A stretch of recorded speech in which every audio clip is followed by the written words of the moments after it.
All right, Warriors, Patriots, and Preppers, doing a little bit of a video here / rant. Video was requested by a follower on Instagram at American Prepper Group. Good guy.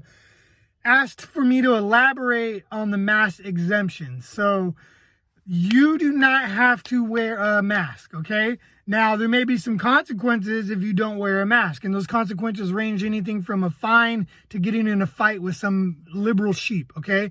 And that's some stuff that you have to take into consideration when we're going out and we're choosing not to wear a mask. Also, there is several reasons why legally you're exempt from wearing a mask. Okay, now just because you know that and you go research that and you're able to prove it, and I recommend printing out the guidelines from your state, your city, your local municipality, the CDC, whatever you want to keep on you. Just because you have those on you and you go to the store or you're dealing with some Karen doesn't mean that they're going to recognize it, care, or understand. So there's some gray man aspects that I believe are happening right now to wearing the mask. The mask to me right now at this point is obviously being used as a political, but to me, the part that's to me is I think this is a test, more like a kind of like a recon team to see how people are going to respond to being forced to do something, like forced to turn in your guns.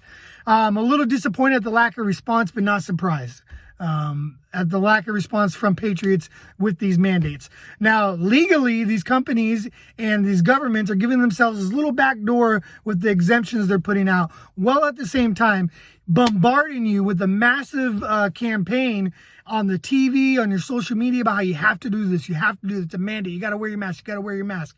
Well, you don't, okay? There's plenty of exemptions for it that most people, if not everyone, would qualify for, especially at this point with mental health being one of them. In 2020, I think everybody's mental health has been questioned at some point so far.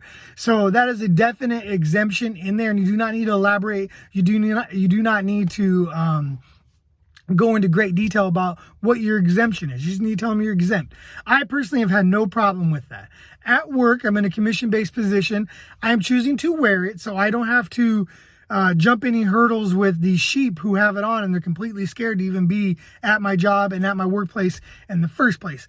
My work is asking us to do it. They kind of backpedaled on the mandate and required to, because a lot of lawsuits have started to fly. So you see that Walmart put that out there, then they put out that, hey, they're going to be relaxing it because they're concerned for their employees' safety.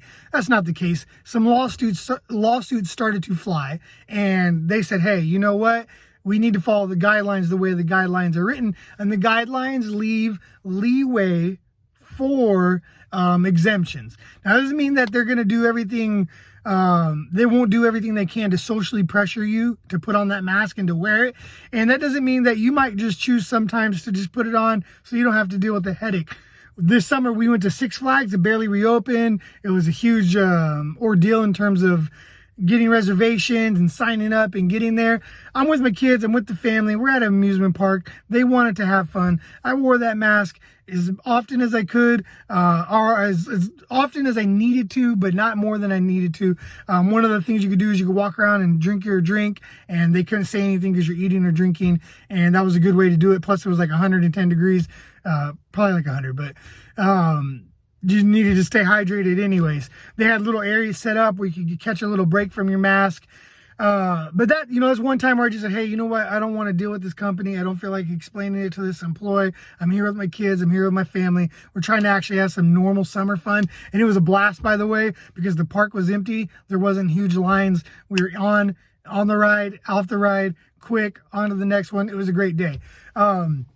But there's exemptions. So next, I'm going to do a little voiceover, and I'm going to show you how to look for these exemptions, because it amazes me that in the information age, we're not able to look up the information we need.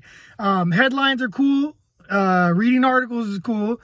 What's even cooler is going to the actual government websites, actually reading the information that they put out there, actually watching the city council take place where they vote on these things and the little caveats they put in, actually watching these CDC press conferences, actually watching these board meetings, and really seeing what they're saying for yourself so you could make your own judgments on it, versus reading a news article where someone's kind of abbreviating what was said. And they said, city council decides that there's mandates, and that's it. and everybody's mandated to wear a mask, and then you hear nothing after that. But the city council also left for you, for me, for everybody in the county, many exemptions to not have to wear one. So I'm going to do a little breakdown, like I said, after this. There's exemptions out there, but there's choices to be made, whether or not you want to fight that battle, whether or not you want to have those negative interactions with possibly people in your community. There's a lot of considerations to be taken in here. Like I said, myself, I'm not at work. That's the corona. No, it's just because I'm talking my mouth dry. Not at work. I'm not wearing a mask. And I'm in East Texas. There's not a lot of crazy liberal Karens here. There's a little bit. I'll get a couple little sideways looks or under the breath comments, but whatever. That I'm not worried about. If I was in like Portland or something like that, for OPSEC reasons, I'd probably just be putting it on, trying to go about my day and figuring out how to move out of there as soon as possible. Kind of like I did with California, because I knew this was coming. I knew the writing was on the wall. And like I said, this is just kind of a recon mission to see how much they could get away with. And you got to keep that in mind, and you got to plan accordingly. But, YouTube views are going up.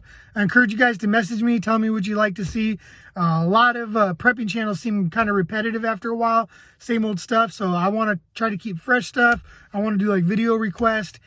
So just let me know in the comments. Follow me on a American Prepper group on Instagram.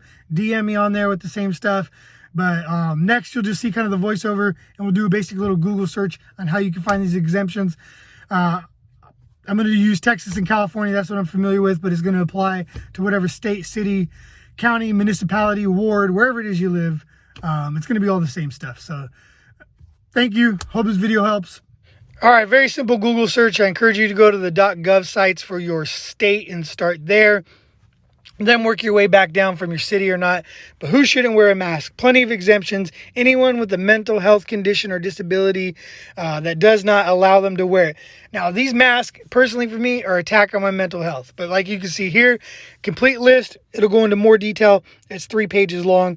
Wherever you're at, just go to your Google mask exemptions. You can put it in. You can see that they'll make it a little difficult for you to find. Some states are a little more difficult than others, but your best bet is just to start at the .gov site, or you can go to the CDC, wherever. They're the ones who are putting out kind of these guidelines that everyone are following. And it's the same exemptions across the board.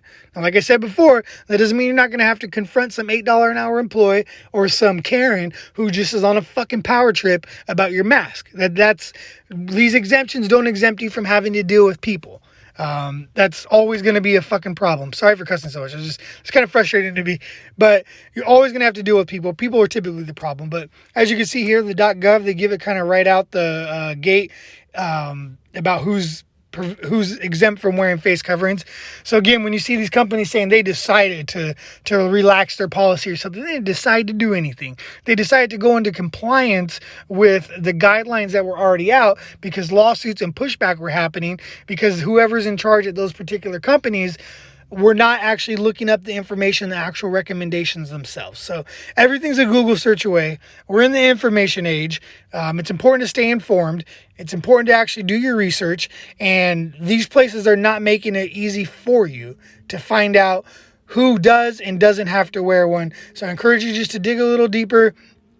Take the time required if you're choosing to not wear a mask. But if you choose to wear a mask, I'm not holding anything against you. I totally get it. I'm getting closer and closer for OPSEC reasons to just go ahead and choose to do it myself.